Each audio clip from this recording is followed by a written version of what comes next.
electric buses, and we've got 4 of them here in Winthrop, 2 here, 2 there. At this point, they're all out of service, meaning that they're not being used because of a number of different failures. That 2 of these have yet to ever see students. Because when we initially took delivery of these, 2 of them had significant windshield leaks and just had water pouring into them. And so basically 2 of them have never even transported students at all, and they have not even under 2,000 miles on them. I think our highest mileage one right now is somewhere around 6,000 miles, and then 2 of them have like 1,000 or 1,500, somewhere under 2,000 miles on them, because they never really even saw the road at all. As far as the comparison to the diesel buses, they're actually quite a bit different. Like this is a kind of a driver information center here that monitors the electrical activity and battery status and all that sort of thing. Gives you your range, your battery percentage, how much battery you've got left, and it calculates it algorithmically to figure out roughly how many miles you've got left. Transmissions are of course a little bit different in the electric buses. They don't they don't operate quite the same way as far as the mechanics of the transmissions and whatnot. Basically, the electricity goes into the motor, and you're either telling it to turn one way or the other. So you've got your drive and reverse and neutral there. There's no downshifting or anything like that in an electric vehicle. The other thing that is kind of interesting is that they do have regenerative braking. So when you take your foot off the accelerator, it's actually using the momentum of the bus to kind of recapture that energy and recharge the batteries as you're going down the road. If you compare the acceleration between a diesel bus and an electric bus, there definitely is better pickup. But of course, the harder you are on the throttle, the more it sacrifices the battery too. So, but they, when these are operating correctly, I will say that they drive really nicely. I mean, they're basically silent. They have plenty of power. Of course, there's no exhaust and that sort of thing, other than when the heaters are running, because the heaters are powered by diesel fuel.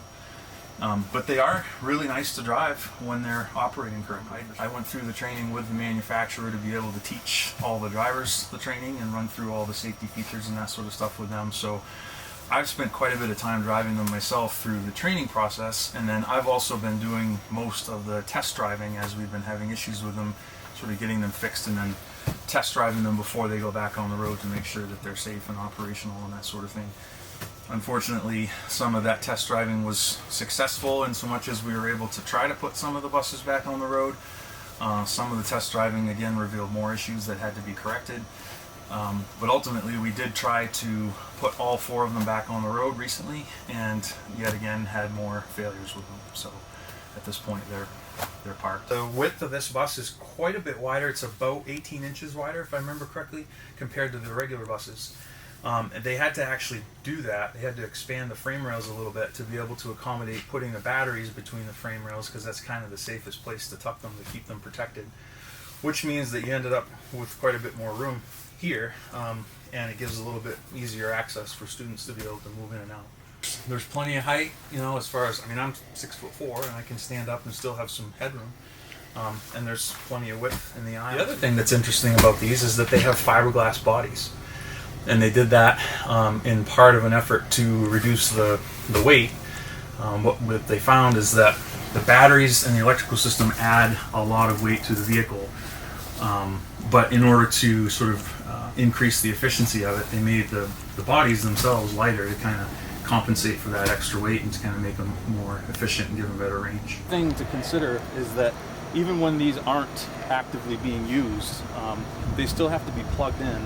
And the charger is actually responsible for maintaining the power that goes to the thermal management system in the bus to prevent the battery from, freezing up or overheating. Of course, this time of year it would be freezing up, but that has to be plugged in and maintained all the time in order to prevent damaging those batteries. So we're keeping them plugged in and powered up, even though we're not actually using them on routes right now, in order to prevent from damaging the battery, which of course could compromise the warranty. This is kind of the brains of the high voltage side of the bus. Basically everything that's in here is about managing the electrical system. There's a bunch of components here that manage the thermal management for the battery, to take care of that. There's a bunch of things here as far as computers and whatnot that take care of all the high voltage drivetrain. There's also some kind of old school traditional stuff here too. Your old school power steering, gearbox, They are hydraulic brakes, so there's hydraulic braking system in there. And there's also a couple of coolant reservoirs up in here that one of them is the coolant that goes through to the heating system in the bus. The other one is the coolant reservoir for the thermal management system. Anything that you see that's orange, like bright orange or bright red, mostly bright orange I believe, is high voltage. So these are things that if someone were to cut into one of those wires, there's live high voltage right there. That all of Lion's technical training has been very exclusive to their own technicians. My understanding was that they were starting to develop a plan to be able to train our local, service techs to be able to fix these.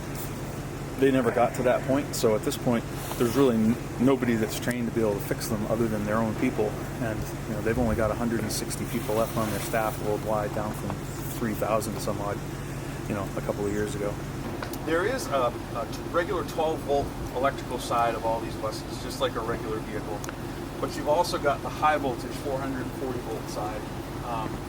And what you see here is actually the vent that's tied to the thermal management system. Just inside of this vent, there's a system that's sort of similar to a heat pump. It's actually capable of heating or cooling the battery. The reason that has to happen is because in order for the battery to operate at maximum efficiency, it has to operate within a fairly narrow temperature range.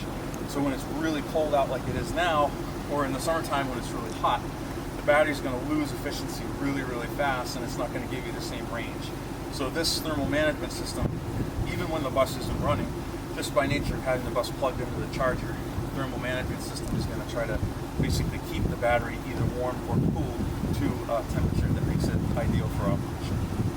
My understanding is that there have been a couple of fires that appear to have started near the front of the bus. The evidence and the research that I have seen on this shows that the fire started basically just underneath the driver's area, which is where the front battery pack sits, between the frame rails right up there in front. There has been some sort of assumptions that the fires may have been caused by the diesel-powered heating systems that have been in the buses. However, the research that I've read, this is not my own research, but the research that I've read on this has basically said it's highly unlikely that the fires were caused by a heating system that's actually way back here, okay, just behind the rear axle, when the origin of the fire is clearly shown up there just basically under the driver's seat. So that's where they're kind of headed with this, and some of the research and the engineering is showing now that it's basically, it's highly unlikely that the fire started back here when you can clearly see evidence of it burning up there. This is full right now, or 99%. And again, the electronics in the charger communicate with the electronics in the bus to keep the thermal management system active and keep that battery at an ideal temperature even when it's this cold.